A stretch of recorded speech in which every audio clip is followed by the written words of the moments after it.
పర్యావరణ పరిరక్షణను ప్రతి ఒక్కరూ బాధ్యతగా తీసుకుని చెట్లను రక్షించిన బాధ్యత తీసుకోవాలని రాష్ట్ర ఐటీ పరిశ్రమల శాఖ మంత్రి దుద్దిల్ల శ్రీధర్ బాబు పేర్కొన్నారు. పెద్దపల్లి జిల్లా పెద్ద కాల్వలోని ప్రభుత్వ డిగ్రీ కళాశాల ఆవరణలో మొక్కలు నాటి వన మహోత్సవ కార్యక్రమాన్ని ప్రారంభించారు. అనంతరం మంత్రి మాట్లాడుతూ ఊరూరా ఉద్యమంలో మొక్కలు నాటి పచ్చదనాన్ని పెంపొందించాలని పిలుపునిచ్చారు. రోజు రోజుకు కాలుష్యం పెరిగిపోతుందని మొక్కల పెంపకంతో కాలుష్య నియంత్రణ సాధ్యమవుతుందన్నారు. ప్రతి ఒక్కరూ తప్పనిసరిగా మొక్కలు నాటి వాటి సంరక్షణ బాధ్యతలు తీసుకోవాలన్నారు. ఈ కార్యక్రమంలో పెద్దపల్లి ఎమ్మెల్యే విజయరమణారావు, కలెక్టర్ కోయశ్రీ హర్ష, అదనపు కలెక్టర్ అరుణశ్రీ, అధికారులు, ప్రజాప్రతినిధులు పాల్గొన్నారు.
నెంబర్ గురించి ఈరోజు టార్గెట్ పెట్టాలి, కంపల్సరీ ఇక్కడ చేయాలి.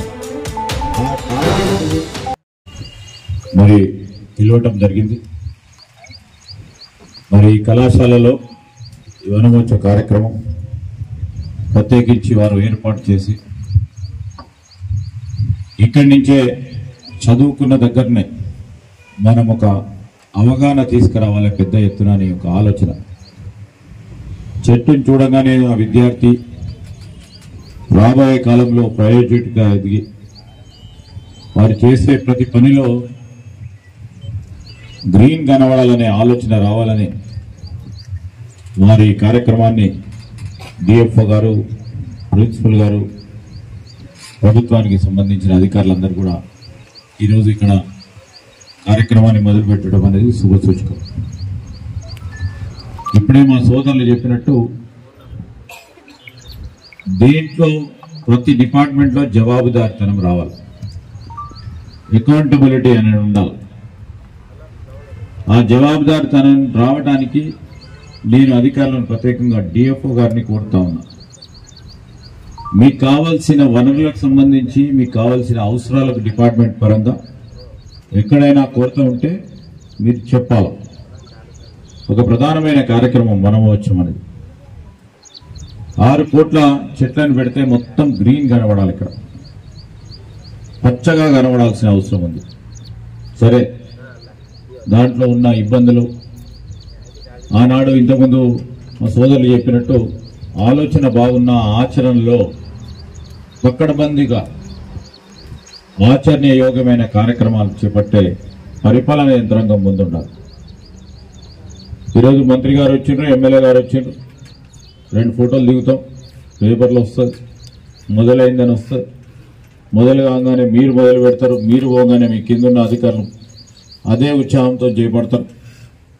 కానీ ఆచరణలో ఎంతవరకు చేసినామనేది చెప్తే మన రాష్ట్రం, మన ప్రాంతం, మన జిల్లా అంతా 10 అభివృద్ధి చెందే విధంగా ఒక కార్యాచరణ ప్రిపేర్ చేయండి. కమిషనర్ గారు మొన్ననే ఎన్ని రోజులైంది వచ్చి 4 సంవత్సరాలే లెక్కకి చెప్పాలి. ఈరోజు మీరు రోడ్లు లెక్కకి చెప్తారు కదా, ఏ రోడ్డు ఏది వచ్చిందని లెక్కకు ఉండాలా. ఎన్ని చెట్లు ఉన్నాయి ఫలానా ఇంట్లో అంటే లెక్కకు ఉండాలా. సో ఆ విధమైన అలవాటు చేసుకుంటుంటే దాన్ని కూడా ముందుకు పోతాం. 11 నెలలు కమిషనర్ అయి 4 సంవత్సరాలు అవుతుంది. 11 నెలల క్రితం ఇక్కడికి వచ్చింది అంతేనా? సరే, ఈరోజు మేము సలహా చెప్పడానికి వచ్చినాం. ప్రత్యేకంగా మేము కూడా మా ఆచరణలో ఇంకా అనేక కార్యక్రమాలు చేసేది ఉంది.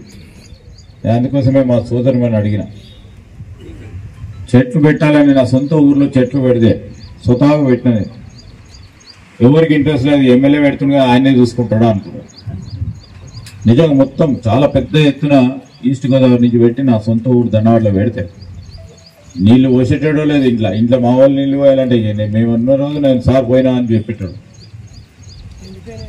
ఈరోజు మొత్తం చాలా వరకు ఒక 10% మిగిలిపోయింది. పెద్ద పెద్ద చెట్లు పెట్టిన చాలా వ్యయప్రయాసాలకు వచ్చి. సో ఇప్పుడు కూడా మనం 600 కోట్ల రూపాయలు ఖర్చు పెట్టినట్టు. సరే, మనం ఎన్ఆర్ఈజీఎస్ పెట్టినామా వేరే